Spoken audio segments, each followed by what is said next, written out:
I was a news reporter, and I saw when Obama lifted all restrictions. For 2.5 years, he gave the opportunity to the Cuban government to really join the international community, and they spit on Obama.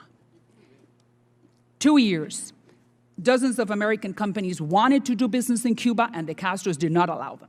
Madonna went to celebrate her birthday, and while the Damas de Blanco were being beaten on the streets.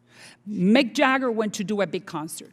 I interviewed dozens of American companies who wanted to do business with the Cuban government, and during the Obama years, the Cubans said, no, I don't know, let me see, because they are in the business of power.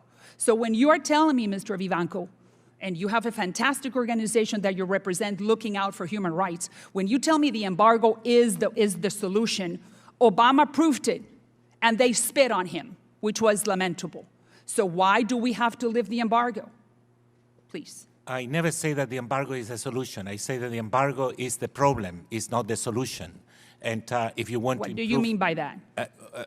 Well, because, you know, and secondly, Congresswoman Salazar, the part of the problem is the perception, the notion that that there is some sort of quid pro quo relationship with the Cuban government. The Cuban government, I don't think, is interested in lifting the embargo.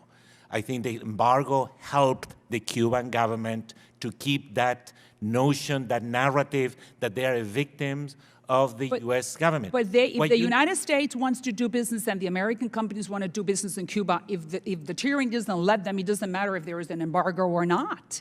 They just simply cannot go, Home Depot or Sheraton. What you need is to create the conditions for the international community, for the rest of democracies in the world. Obama created it, sir, or didn't he? Right, no, but what you need is to create the conditions for democracies in Latin America and Europe to join support for human rights in Cuba. They are not crossing that line because the policy of isolation that they Sir, Obama lifted the policy of isolation for 2.5 years, and the Castro regime did not respond. I don't think They gave Obama, everything in exchange of nothing. Let's look at the empirical evidence. Obama allowed for any American company to go and invest in Cuba, whether it was construction, hotel, hospitality, and the Cubans did not sign the contract. Right, but there was a ferry. I remember I was there, I was a news reporter, a ferry that wanted to go from Key West to Havana. The Cubans never allowed it. So what are you, I just would like to understand your position so maybe I can support it, but I don't see it because history proved it already with President Obama. So now if you lift the embargo, what's going to happen is the Chinese model. And the Chinese model is the worst thing that could happen to the Cubans. Thank you, Congresswoman. In the second round, you'll be able to continue your questioning. Thank you, sorry. Debbie